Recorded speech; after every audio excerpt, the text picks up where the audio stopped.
Hola, Stars fans. Welcome to whatever this is. This is definitely not the equivalent of Steve Dangle. For one, you don't want to see my face, and two, it's not as funny, not as charismatic, and that's okay because that's not what we're here for.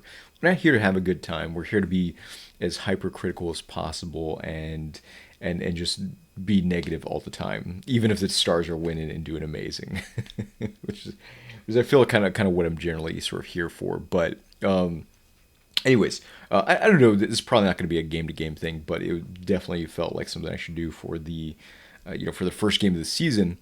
So I kind of want to talk about the sort of good, bad, and the ugly, which is I think is very fit in for that first game against New York, which the Rangers are I think a mediocre team. I saw them against Washington the night before. It looked really bad, and they were also played the night before. So for Dallas to win is a feather in the cap officially, but also in typical Stars fashion, I think there are a lot of things kind of going on. There's a lot to kind of dissect. So I'm going to start with a good because why not, right? Uh, which we can kind of start talking about Jacob Peterson, I guess.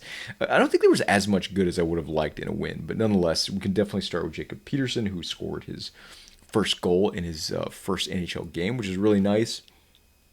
And Peterson is a guy that I was not blown away by, mainly because I wasn't blown away by his talent. He's a player that, interestingly enough, I remember early on in the prospect tournament, I was like, Frederick Karlstrom is the guy that was really like capturing my attention in terms of just the little things he was doing. Of course, Karlstrom ended up like completely fading away, and nobody talked about him. While Peterson eventually just kept growing and growing and made the team. But anyways, Peterson is a player that I think I really like. And one of the things that I really like is his perceptual awareness and. And I don't like referring to. So I use perceptual awareness because I don't like the term acronym whatever IQ. The reason why I don't like referring to a player's quote unquote IQ is because IQ is not like clear or defined about what kind of talent we're talking about. IQ tends to be broken into smart versus dumb, whereas typically when we're talking about elite hockey sense, we're talking about a higher level of automatic decision making, not a higher level of like deliberation or concentration. And to me, perceptual awareness covers the canvas of split second decisions that a player has to make with the puck. And I think back to that prospect tournament and play where Damiani passes him the puck. Really, it's kind of a prayer. Right, Peterson is charging the net. Damiani is way behind him. Peterson has somebody, on his back, and Damiani just sends a pass to Peterson. Peterson, with his head, with his kind of shoulder checking, making sure he can kind of see out of his peripheral vision, accepts the pass by letting it go through the defender right behind him, then through his own legs, allowing him to make a move right on the goalie's doorstep. So he has that. Like he's a player that I think has even the play, even his goal last night, where he kind of had to make a nice cutback on Nils Lundqvist to kind of get himself open, was a good example of kind of what he brings to the table. So I'm excited about Peterson. I think to me, like the reason why I'm kind of holding my brakes is that I think the real test for Peterson will be when the forwards are healthy again, and seeing how much of that awareness and that skill translates across multiple lines, because he's not going to be stuck to next to Hintz and Pavelski. So I really liked what I saw. I mean, I'm still kind of unsure about where it's headed, but there are a lot of things to be excited about and reasons to think that Peterson is going to be a real sort of, as much as I hate to use a cliche, everyday NHLer. The other good, of course, which is Miro. Listen, Miro's an elite talent. We've always known this. We all know this. The only people that don't know are, actually, I'm not going to put Corey Pronman on blast. I just think it's funny that whenever Corey Pronman talks about Heiskanen, he always kind of places Heiskanen in this category of like really good player, really maybe even a great player, but not that all-star level. Not that, he doesn't truly have that sort of out of the world skating technique anyways, I'm not going to go on a tangent. I think I actually really like Corey Pronman, and And I actually really like the way, it's funny because Corey Pronman tends to, in his analysis of prospects, tends to heavily favor skill over, say, like two-way grinder types. And so it's ironic that a lot of people kind of tend to give him shit for that, which I think is funny and amusing. I think sort of mostly misplaced as well. I think Pronman is trying to evaluate Heiskanen from the lens of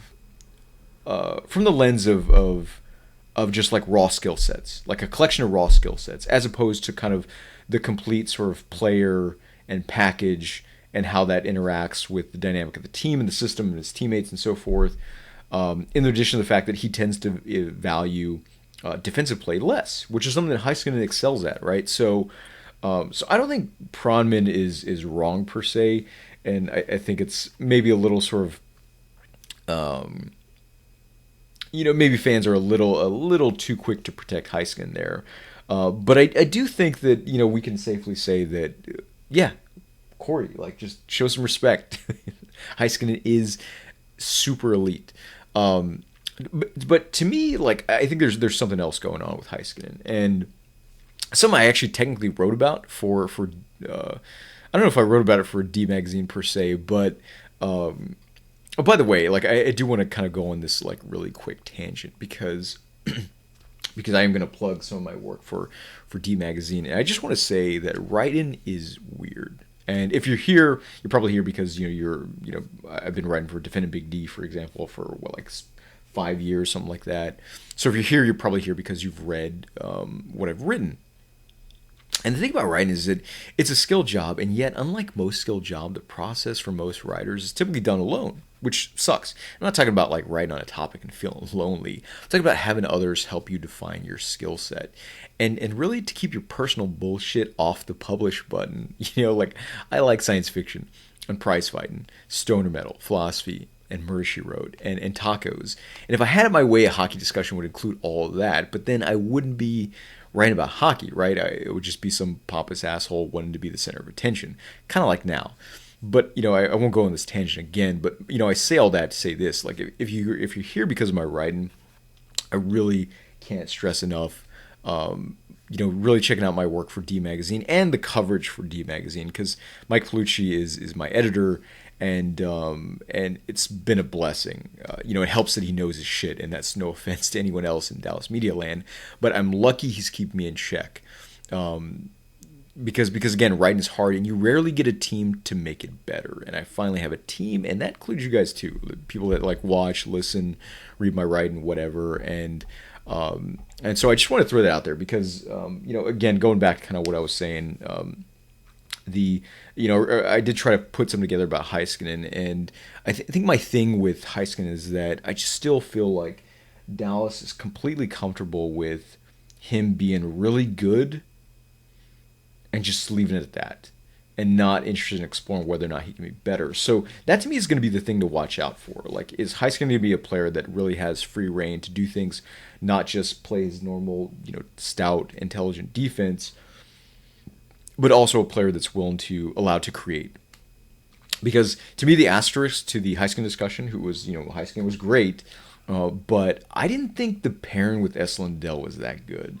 And part of this goes back to Esa Lindell himself, which is a player that I'm probably going to do this quite often, and I think maybe at a certain point I just have to accept that I'm just going to complain about Lindell all the time, even though I think he has value in a lot of static situations. But man, to me, especially in that second period, like, Esa Lindell was a player that I noticed a lot, because one of the things that, if you think about defense as really like a three zone, like a sort of a 3-act play, right? You have what you do in the offensive zone, in the defensive zone, and the neutral. Then Esa Lindell is super one-dimensional in that context. And the problem that he's having, like the second goal that was scored by New York, was purely because Esa Lindell could not break out of the zone, could not locate or identify who to pass the puck to, can't skate it out, and is always confined to just like dump outs and board rims and icings that, that unit was exhausted. So when he had a chance to, get out of the zone, he just threw the puck out, iced the puck Dallas is still stuck. This is the thing about Esa Lindell that I key in on pretty much all the time. Whenever Esa Lindell is under pressure, he cannot win that puck battle for the life of him, or not win the puck battle, but he cannot transition the puck or sequence the puck out of the zone. If he's under pressure, it's just going to be stuck. And maybe he's able to kind of just like clear it out or whatever, but man, he was really difficult to watch. He was brutal, and it's usually not that bad. And again, this is one game, the first game of the season, and everything like that. So it's definitely a situation where like, hey, this is all sort of small sample size, grain of salt level kind of analysis, but also, listen, we also know like Esa Lindell's sort of strength and weaknesses, and one of the things I'll be interested in seeing is just kind of how that affects Heiskanen, how that affects him like defensively, offensively, how that affects him in all three zones, because I thought Lindell was terrible this game, and Sutter Klingberg, we'll kind of talk about later, but I don't know. I really wish, I think for as good as Dallas's defense is, I think it's very clear that it's two players driving the bus, Klingberg and Heiskanen, and everybody else is just kind of along for the ride. Like, I know we sort of think of like Lindell as, well, okay, he maybe has some flaws, but he's a top four defender. And I watched Esa Lindell with those plays. I'm like, is he? Like, I don't know. Well, actually, I mean, I know my opinion, which is that he isn't. But that'll be really interesting to watch. And it was especially as we kind of, especially when you look at sort of like New York's blue line, which is, you don't think of the Rangers blue line as anything comparable to Dallas, and yet I'm looking at, like, even though Trouba had a rough game, I think Trouba's had like a mostly solid career, less so in New York, but and then Adam Fox, who's just a force of nature. Like, I love watching that guy play. He's kind of just constantly making all the right decisions. And Keandre Miller, which I always try to think about separate from the fact that we drafted Ty Dellandrea over him. Granted, there were a lot of picks that season. I mean, for what it's worth, like, I was all about like Joe Veleno that season. I thought like there was Joe Veleno, Keandre Miller. I really liked Denisenko as well, and who else was, I can't remember who else I was really interested in that year. But anyways, like Keandre Miller's amazing, and then even like their prospect Niels Lundqvist. So I look at a Rangers blue line and I just think there's an example of a blue line that's not really great, but also doesn't have a whole lot of weak links. Whereas to me, like, I sometimes think that maybe Dallas has some weak links. And again, that was just one game. But, everybody else, like, again, not a whole lot to say about Klingberg. He got, like, just buried by Chris Kreider in a play that I don't necessarily think was worth a penalty. He was falling over. Kreider's, like, just leaning into him, and he's throwing his check, and Klingberg's kind of falling in the middle of it all. And I think it was more unfortunate than anything. I think the other thing I would mention is that Ryan Sutter was just kind of like him and Klingberg, in their sort of limited setting, were just kind of okay. Didn't really have a whole lot to do, and of course the team as a whole was just like cratered in the second period, and then there was Sekera and Hakanpää, who seemed to be kind of an adventure, which I was really surprised by. And if I'm being objective, like, Hakanpää is a player that I really was excited about, wanted to see do well, and I still think he is, but man, it's like, even though I'm not a big fan of Sekera, like, I really think Hakanpää was the guy like having a lot of trouble, like with a delay of game penalty and just some questionable plays. I'm not, like, again, this is one game, not gonna this is not judgment, it's just more about impressions, and so anyways, I think to me, like, the reason why, like, I feel like, yeah, good win, but not a great performance, is that you were just not a good team coming off a back-to-back, and Dallas's shell this game was, like, I get it, you're up 2 goals, so you start to play more conservative, you take less chances, but man, there is a difference between, like, taking less chances because you're trying to protect a lead, and taking 0 chances and just handing the puck to the other team so you can do nothing but defend. That's exactly what Dallas did. Like they were, in fact, to really like put the shell into perspective, the turtle shell into perspective. Glendening and Raffle ended up playing more than Hintz and Gurianov. And I know we've been here before, and this doesn't have to be a thing after just one game. But, so, my criticism is not like Bowness made the wrong decision here, even though I think he absolutely did. But it's more of like, if you're going to shell up, like... Oh, actually, let's backtrack. Let's just make this like simple. Let's pretend I have an editor here. If you want guys like Hintz and Gurianov to eventually take that mantle and run with, be the leaders on this team, you have to put them in a situation, or put them in situations where they can be like asked to play that role. Put them in a situation where they gain the experience required to shut a game down. Because eventually you're going to want that, right? Eventually you're going to ask these players to do that. I'm sorry, like you're up 2-0. This is like the perfect place to kind of to run with that, to experiment with that. And more to the point, like Glendening and Raffle weren't like that noticeable. They weren't that good. So I don't know. Like I hope this is not the kind of thing that we see, which is Dallas gets a lead and then just doesn't play Hintz and Gurianov at all, so they can just make sure that 2-0 stays 2-0 instead of I don't know, doing some crazy like maybe trying to get up 3-0. But I get it. This is the system. We'll kind of cross that bridge and have like a better understanding of the system and kind of where Bowness is headed when we see more games played and get a better rhythm of the team. But that is a little bit of a red flag, because it's been a red flag for a long time. But anyways, there's really kind of nothing else that I think worth talking about. I mean, there obviously are plenty of other things I could talk about. Holtby was really good before the dehydration injury. Gurianov, who he made a few plays, made a few mistakes. I really hope this is not sort of the narrative that follows Gurianov this season, because for one, like you pair him with Raffle and Faxa, who Faxa I think had an okay game. Yeah, he scored a goal, but he also like I don't know, like it really wasn't that visible at 5-on-5, and it was kind of helped spearhead that effort in the second period to try to shut the game down, which they did not do. They just gave New York more chances and allowed themselves to defend more, which I guess is a form of, which is a tactic, I guess. But, I think the main thing for Gurianov is that, like, if Dallas's forward core becomes healthy, are they going to stick, one of the most dangerous goal scorers in the bottom six? And I hope not, because I don't think he belongs there.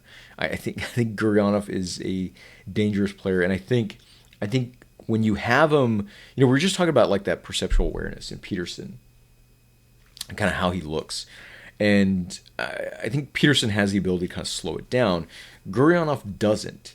What you want to do with Gurianov, I think the reason why Dickinson and Ben were having success with him is that they were just able to kind of play, play quicker, which is I think what Gurianov needs. I think there's a reason why Hintz also really benefited his game, because he just played the game quicker. Which, by the way, Hintz was like surprisingly quiet this game. I think it's just kind of worth pointing out. But anyways, I just hope that Gurianov is given a chance to play on a line that really leverages his strengths. Chances are, like, his weaknesses are always going to be there, but I mean, when he's at his best, like, he's still really effective, and he had some really good chances this game.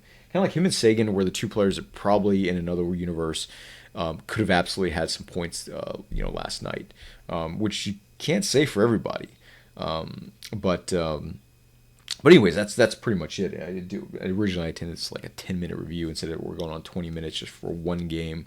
But like I said, I probably won't do this for every game, but I will definitely kind of do it for games that I feel like could use some post-game analysis. And I'm just really happy to have everyone here, and hopefully we can kind of just keep pumping out content. Like I said, please check out my work at Deep Magazine whenever you get a chance, and I'll still be writing for Defending Big D as well. Try to get some film room analysis up.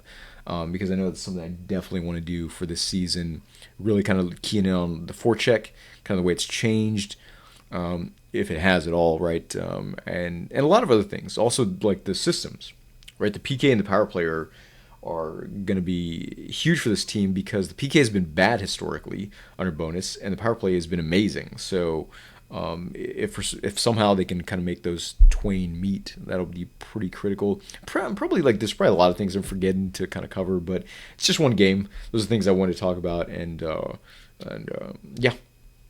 All the social media things you're supposed to do. If you like this content, please do. And like I said, we'll try to kind of get more content out as the season progresses. Adios.